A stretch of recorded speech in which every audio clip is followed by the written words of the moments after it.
Here's the quadratic inequality. X squared minus x minus 12 is less than 0. If this was a quadratic equation, it would be x squared minus x minus 12 is equal to 0. We could solve it by factoring. We could solve it by using the quadratic formula. We could solve it by using completing the square. And that would give us two answers, and we would be finished with the problem. Okay? Now, when you have a quadratic inequality, however, there's a little bit more to it than that. Step number one, you want to go ahead and look for the boundaries. To do that, we're going to solve it just as if it is a quadratic equation. So we're going to solve basically x squared minus x minus 12 is equal to 0. Okay, because I want to get the parameters for this particular inequality.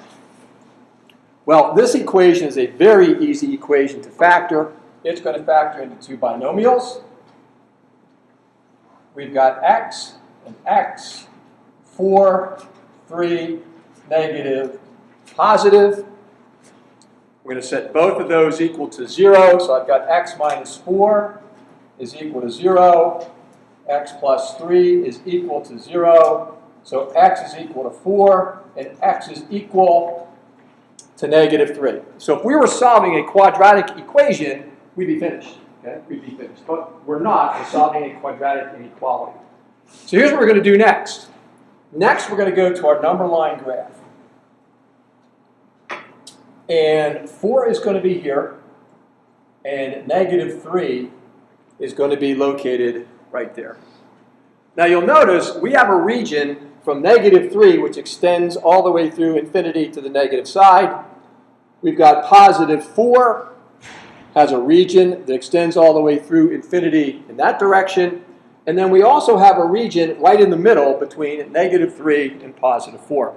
What we want to do now is we want to find out what region is going to work. So here what we're going to do. We're going to use a test point.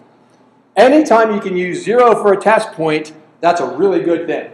And you'll notice between negative 3 and positive 4, 0 would lie right here in this region. So I'm going to use 0 as my test point. You're going to take that test point and you're going to plug it into the original inequality. You're going to plug the 0 in here. Well, 0 squared is 0, minus 0 gives you 0. 0 plus negative 12 is negative 12. Is negative 12 less than 0? Yes, it is. That means that this region worked, and that's the region that we are going to shade. We're going to have an open circle here, an open circle here. Is that an AND graph or an OR graph? That's an AND graph.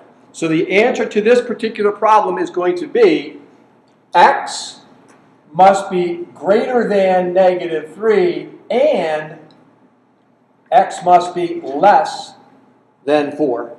Okay? So you're going to need to use the test point in order to be able to come up with your regions and to be able to come up with the final answer for this. We could also prove it by counterexample. Just to the right of positive 4 is positive 5, right? Should positive 5 work if I plug it in? No. 5 squared is 25. 25 minus 5 would give me 20. 20 minus 12 would give me 8. Is 8 less than 0? Well, obviously not. So we can also prove it by counterexample. But that's the procedure that you want to use when you are solving a quadratic inequality. The only difference is you've got to go ahead and use the test point in order to find out what region is going to be shaded. Once the region is shaded, that will give you the answer to the problem.